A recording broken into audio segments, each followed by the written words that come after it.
Là, je vais vous expliquer la naissance des nombres. Et donc leur caractère, leurs caractéristiques, leur tempérament, leurs humeurs, comme s'ils étaient des personnages. Vous allez voir, c'est passionnant. Le zéro, c'est le rien, et en fait, c'est le champ de tous les possibles. Il offre toutes les potentialités d'existence, de manifestation. Tout est contenu dans le zéro. Voilà, on va dire, à l'origine. Oui, à l'origine, oui. Voilà, à l'origine.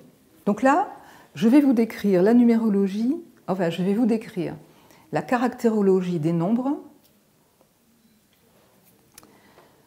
Et vous allez voir que c'est comme si je décrivais des humains, en fait. Parce qu'il y a beaucoup de rapprochements à faire entre les nombres, parce qu'ils nous ressemblent. À moins que ce soit les hommes qui ressemblent aux nombres, d'ailleurs. Donc voilà, le 1 arrive, on l'appelle en numérologie le grand premier, le nombre. Oui. On l'appelle l'unique. En fait, vous voyez, les autres nombres ne sont pas arrivés, donc il est tout seul. Eh bien, c'est vrai. Donc il sait qu'il ne peut compter que sur lui. Eh bien, dans la vie, les 1, les personnes marquées en 1, elles ne font pas exprès, mais elles se comportent très souvent comme si elles étaient toutes seules. Le 1, donc, c'est l'unité. Il contient l'humanité, la totalité dans l'unité. Regardez, c'est vraiment, il marque un très grand élan vers le haut, le 1. Fou. Il est très puissant. En fait, il est déterminé, il est affirmé, il sait ce qu'il veut, il sait qui il est, il sait où il va, et même il sait comment il va y aller. Tiens. Parce qu'en fait, c'est le chevalier. C'est le chevalier, c'est celui, le 1, dans la vie, là je décris une personne marquée en 1, le 1, c'est celui qui s'engage là où les autres ont peur d'aller. Si vous voulez, dans la famille des nombres, on va voir qu'ils se construisent tous un peu par contraste ou par complémentarité avec ceux qui précèdent. Donc le 1 est très linéaire et droit, le 2 il est complètement dans la rondeur, donc lui c'est le père, lui c'est la mère, voilà, lui c'est le masculin, là c'est le féminin, et le 2 en effet est très très arrondi, vous voyez, il est yin, il est tout en courbe, voilà. Si je dessine un personnage là, je vois que c'est quelqu'un de humble. C'est surtout la féminité, la tendresse, la délicatesse, la fragilité, l'écoute, parce que regardez, le 2, il ressemble vraiment à une oreille. Le 2, c'est une oreille. Donc, il attire les confidences. Le 2, ce qu'il apporte, c'est la sensation d'être humain.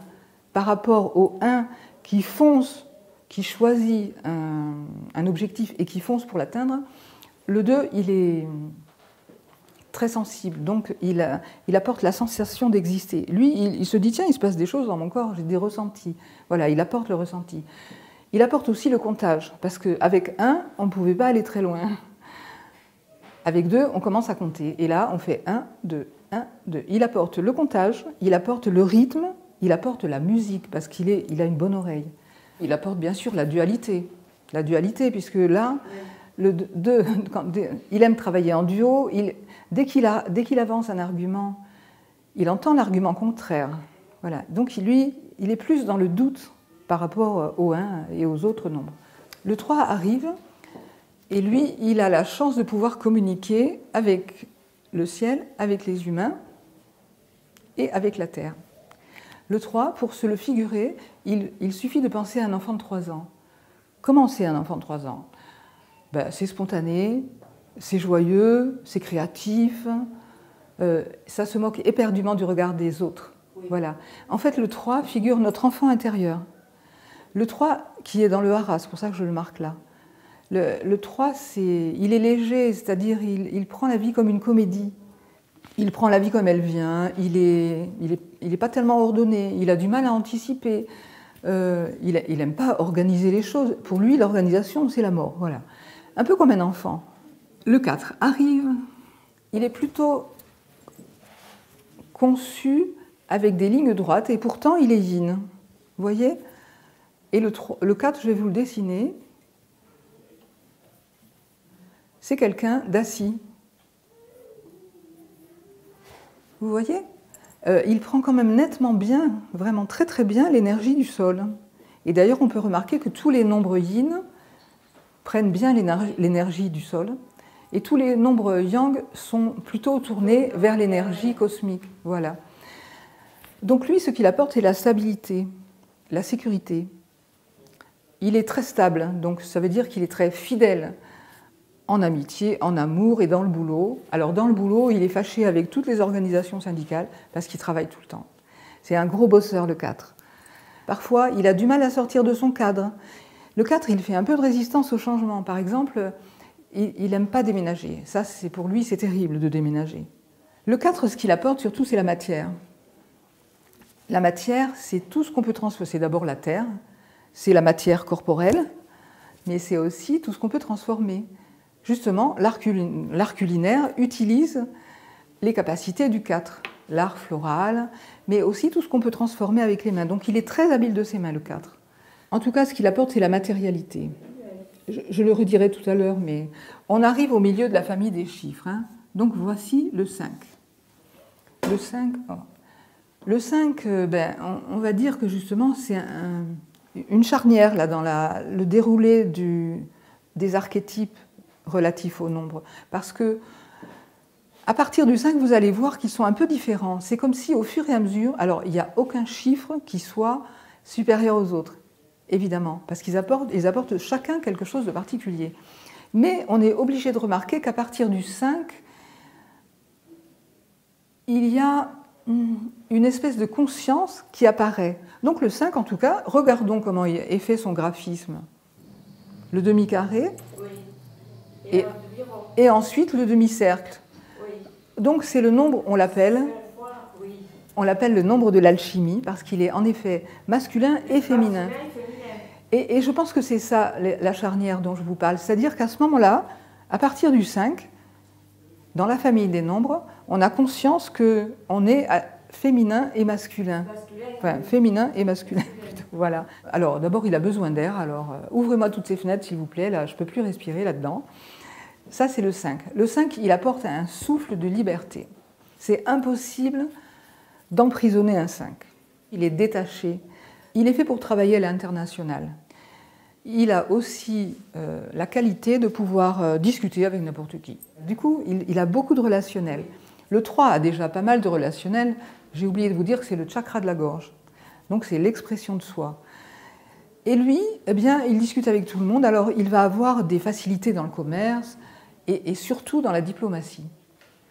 C'est-à-dire, lui, c'est un parfait diplomate politique. Parce que, 1, il est à l'étranger. 2, il représente une nation. 3, il y a des mondanités. Il peut parler à tout le monde et en plus, ça ne va pas durer très longtemps. Voilà. Lui, il lui faut vraiment pas un travail avec des horaires et de la routine parce que sinon, il s'en va tout de suite. Il ne peut pas supporter ça. Lorsqu'il a une rencontre amoureuse, c'est plutôt 2 plus 3. C'est-à-dire la conjonction des corps sans intention de procréer. C'est un aventurier, c'est un séducteur. Ce que je décris là correspond à un seul nombre. Donc, évidemment, si vous regardez la ressource, ça ne suffit pas. C'est le thème entier qui compte, évidemment. Il ne faut pas s'arrêter. On ne définit pas le thème de quelqu'un juste avec un nombre. Alors, le 6, en fait, je l'ai mal dessiné, parce que le 6, il est dextrogire. C'est-à-dire, on tourne à droite. Et le 6, en fait, je vais vous le décrire comme ça. En fait, il commence à regarder mais où je suis là, dans quelle famille je suis là, et puis j'aime bien les groupes, et hop, je veux mettre mon empreinte dans la société. C'est amusant, hein. Le 6, c'est la famille, l'harmonie, l'amour. Voilà. C'est celui qui recherche tout le temps l'harmonie. C'est celui qui a besoin que tout le monde soit heureux. Ça, c'est un drôle de pari. Vous voyez comment il est dessiné, le 6. Voilà, il est dessiné comme ça. Eh bien, moi, ce que je vois, c'est un landau. Rappelez-vous de ça, c'est la famille, c'est vrai. Donc, le 6 est celui qui a en tête la perfection de la famille, la perfection dans les groupes et la perfection dans la société. Donc, son objectif, c'est de convaincre les gens. Il est assez exigeant en famille parce qu'il a une idée, il attend la perfection des autres. Voilà. Après, c'est quelqu'un de très stable, il n'est pas du tout léger comme le 5 par rapport aux aventures qu'il peut avoir, parce que lui, une relation amoureuse, c'est hop là, c'est 2 fois 3. Il veut une grande famille, et d'ailleurs il adore la famille, et il est très très sociable, attachant et sociable, et quand il rencontre quelqu'un, il l'accueille comme s'il était membre de sa famille. Voilà. Ça, c'est une caractéristique du 6. On voit que le 6 s'intéresse beaucoup au social, c'est-à-dire il veut laisser sa marque dans la société. C'est plutôt ça.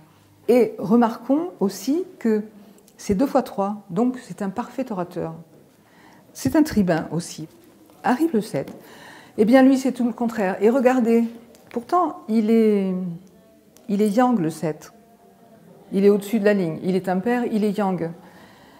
Eh bien, il a tout du donc on dit que c'est un faux yang. C'est un faux yang. Le 7, à la différence du 6, le 7, il recherche la perfection à l'intérieur de lui. Il est extrêmement intériorisé. Donc c'est un intellectuel, c'est un esprit de chercheur. Il choisit un sujet, il prend tous les livres possibles en bibliothèque, il les analyse, il synthétise. Ah, ça y est, il connaît le sujet. Il le pose ailleurs, il va chercher un autre sujet dans sa tête. En fait, on peut s'apercevoir que le 7, dans son graphisme, est très très porté sur le haut. Et oui, donc il reçoit beaucoup d'intuition. Par contre, il n'est pas très très ancré là. Il va se rapprocher d'une religion ou s'intéresser à la spiritualité, par exemple. Le 7, c'est exactement ça. Parce qu'en fait, le 7, c'est une antenne. Voilà, c'est une antenne. C'est-à-dire qu'il capte beaucoup, beaucoup d'intuition. Alors le 7, c'est un chercheur. Il a besoin de temps et d'espace pour lui. Ce que je vous disais tout à l'heure, c'est qu'il y a vraiment un virage là qui est pris. On devient plus profond. Les nombres sont plus en profondeur. Voilà, même s'ils sont tous importants, vraiment. Je vais redire leurs caractéristiques à la fin, vous verrez. Ils sont tous importants. Mais en tout cas, là, le 7, c'est déjà l'ouverture de conscience. Ça change quelque chose dans la façon de se comporter, de comprendre qui on est, ce qu'on doit faire et comment est la société. Voilà. Arrive le 8, donc. En fait, c'est un 0 spiré. Oui. Intéressant. Vous vous rappelez, le 0, oui. C'est tout, c'est le tout. C'est le tout, oui. Et oui, il contient tout. Donc, ce qui est surtout particulier vis-à-vis pour le 8, c'est qu'il a compris cette circulation là entre le haut et le bas. La boucle du haut, c'est l'esprit. La boucle du bas, c'est le corps. Parfait. Voilà donc un nombre qui a réalisé que la matière, là je cite Pythagore, que la matière est la voie pour l'esprit. C'est-à-dire qu'on ne peut pas travailler que son corps et pas son esprit, ou alors que son esprit et pas son corps. Voilà, ça donne quelque chose d'assez asymétrique. Voilà. Alors du coup, le 8, puisqu'il a compris l'équilibre du corps et de l'esprit, c'est quelqu'un qui va travailler à la fois son corps et son esprit, et ça lui donne une force extraordinaire. C'est un battant. Il réussit tout ce qu'il entreprend. Le 8, c'est l'argent, le pouvoir et la justice. Arrive le 9. Ah, ce 9, justement, je vais vous en reparler. Le 9, il est comme ça. Donc, il prend quand même l'énergie de la Terre, mais il est un peu comme le 6, hein, mais il est beaucoup plus puissant que le 6, parce que lui, il est vraiment tourné vers la planète. Voilà. Et oui, il est très très en hauteur, vous voyez, d'ailleurs c'est un yang, donc il est tourné vers le cosmique, et ça veut dire qu'il a compris que tout ce qu'on fait, que tout ce qu'on pense et tout ce qu'on dit a un impact immédiat et même lointain. Alors lui, il voit très très très très loin. En fait, il a une conscience planétaire. Le 7, il apporte la conscience de soi, ce qui est déjà bien, évidemment. Et le 9, c'est la conscience planétaire. Sa facilité à lui, on va dire, c'est d'aider les autres, de valoriser les autres. Et dans ce cas-là, il sait se mettre en retrait. Et pourtant, il a beaucoup de qualités. Pour aider les autres, il faut avoir un bon ego. Voilà. Le 9, c'est l'altruiste, l'humaniste, l'humanitariste même. Le 9, c'est la fin d'un voyage, là en l'occurrence, et du coup la fin, c'est le début de quelque chose. C'est la fin de la chenille, c'est le début du papillon. Et on vit tous des cycles annuels de 9 ans, et en année 9, eh bien, il est intéressant de solder tous les comptes qu'on a ouverts, toutes les actions qu'on a entreprises dans le cycle là, parce que sinon, on aura du mal à repartir sur un projet. Et si on solde tous les comptes, on pourra en effet avoir des intuitions sur le prochain cycle dès l'année 9.